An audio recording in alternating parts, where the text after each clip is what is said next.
Hello! In this video I will show you how to install ChatGPT Widget on ULEFONE Note 18 Ultra.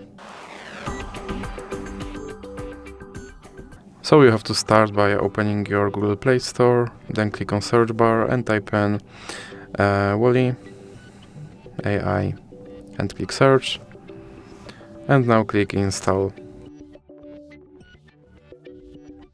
Now click open. And then click Got it and click on this button to skip introduction. Now click Open Permissions and select AI Assistant. Now click here to allow this app to display over other apps, and then you can go back and go back again. Now click Start, and as you can see right here there is my ChatGPT widget, and I can open him and I can tell him to do something. And as you can see, he responded. And if you want to remove him from your screen, simply drag him into the X icon in the middle.